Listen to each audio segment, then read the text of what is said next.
अब यार ये तो आप मतलब हर सीक्रेट खुलवाने पे तुला हुआ इंडियन यूज यार, हमसे हमेशा आता है, बाइट्स लेता है, बड़े प्यार मोहब्बत से बातें करता है और हर सीक्रेट खुलवा के चला जाता है, गलत बात है।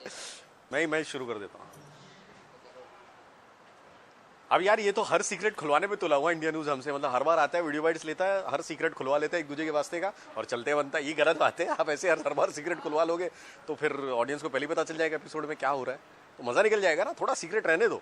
बहरहाल मतलब मैं आपको थोड़ा एक हिंट दे देता हूँ कि घर में कुछ एक इमरजेंसी हो गई है, ट्रेजेडी हो गई है और उसको लेकर के रामनाथ जी जो हैं वो बड़े गुस्साए हुए हैं कि उनको किसी ने कुछ बताया क्यों नहीं, तो आए हैं और वो कुछ अपने बड़े वैल्यूबल सजेशन दे रहे हैं जिससे कि हमारे पूरे परिवार को फायदा होगा। ये मामला है कुल कुल मिला के।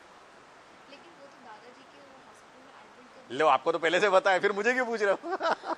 अच्छा बोलो बोलो। एडमिट करने के लिए बात करो तो क्यों नहीं जाना चाहते? नहीं देखिए, ये अगर आप देखेंगे मतलब ये हमारे बहुत ही राइटर ने और जो हमारी क्रिएटिव टीम है, हमारे प्रोड्यूसर, हमारे चैनल है, ये इतनी कमज़ोर नस और इतनी परफेक्ट नस पकड़ी है हमारे बुजुर्गों की, इस देश की। हमारे बुजुर्गों की एक आदत होती है, वो कभी भी अपनी मिट्टी नहीं छोड़ते, अपने रूट्स नहीं छोड़ते। मुझे अच्छे से याद है कि मेरे अपने नाना नानी जो है वो हम लोग छिंदवाड़ा के हैं, मध्य प्रदेश से, मेरे मदर फादर, और मैं नागपुर में पैदा हुआ। तो पहले जब मॉम की शादी भी हुई थी, मैं जब पैदा हुआ तब भी ऐसा कहते हैं कि भाई उनको कहा गया भी आप लोग आइए नागपुर में रहिए हमारे साथ, उन्होंने अपना घर नहीं छोड़ा। फिर हम जब मुंबई आ गए, फिल्म इंडस्ट्री में इस्टेब्लिश हो गए एज एन एक्ट्रेस, तब कहा कि भी आप हमारे साथ आइए, मगर उन्होंने अपना गांव नहीं छोड़ा आखिरी तक।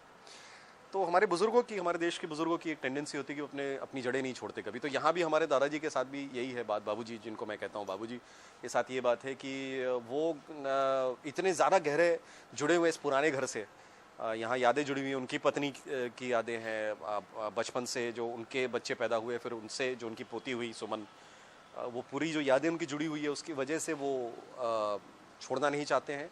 और वो ये कहते हैं कि मुझे मेरे शरीर का पता है, मुझे पता है कि मैं यहीं अगर बीमार हुआ तो यहीं ठीक होऊंगा, अस्पताल जाऊंगा तो और बीमार हो जाऊंगा। और अगर आप देखेंगे तो जो बुजुर्ग होते हैं हमारे देश के, उनकी एक होती है टेंडेंसी। चलिए बात करिए जो आपके घर के बुजुर्ग, क्या वो भी ऐसे ही करते हैं, मतलब उन्हें कहीं और जाने के लिए बोले तो? हाँ, जैसे मैंने बताया ना आपको, मैंने बताया कि मेरे नाना नानी तो वो तो मतलब गांव आखिरी तक उन्होंने नहीं छोड़ा, वहीं उन्होंने अंतिम सांस ली है, जिस गांव के वो रहे। और ये आप अमूमन जितने भी जो मिडिल क्लास वैल्यू के जितने भी हैं परिवार, इवन हायर क्लास में भी, हमारा कल्चर हमने नहीं छोड़ा, शायद उसी वजह से हम अब तक टिके हुए हैं। कहते हैं ना कि कुछ बात है कि हस्ती मिटती नहीं हमारी, सदियों से रहा है दुश्मन दौरे जहां हमारा।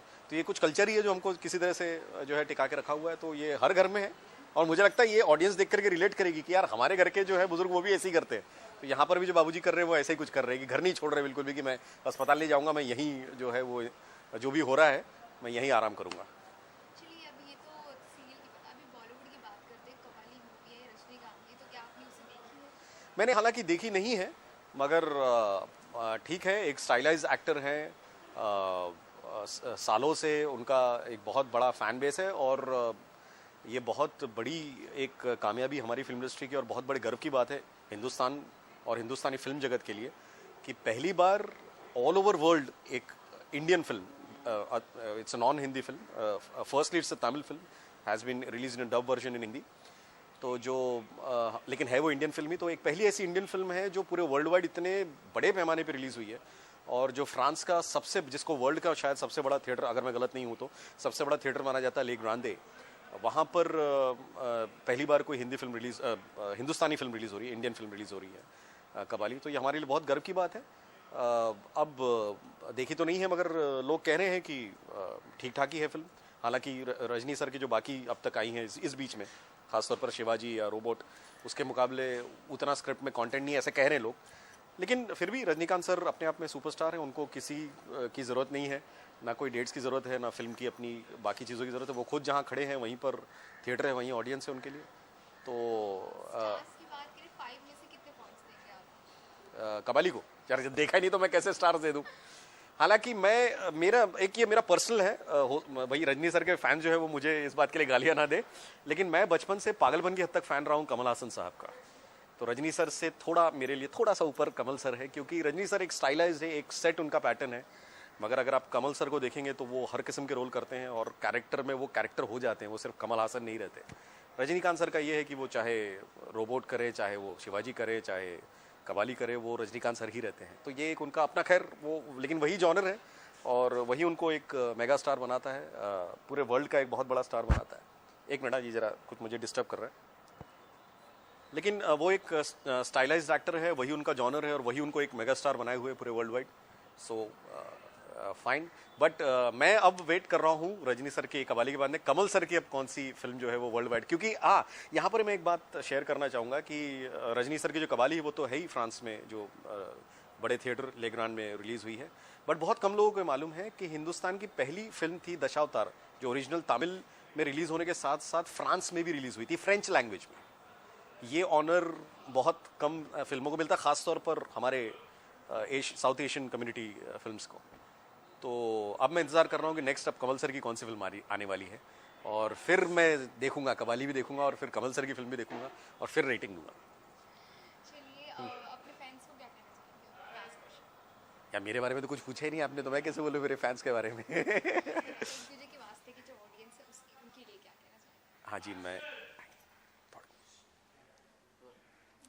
हाँ भाई, एक दूसरे के वास्ते देखने वाले सभी दर्शकों को मैं ये जो है वो हार्दिक एक जो है मेरी इच्छा है, और मैं उनसे ये प्रार्थना करूंगा कि प्लीज़ हमारा शो देखते रहें, इस पर अपना आशीर्वाद बनाए रखें।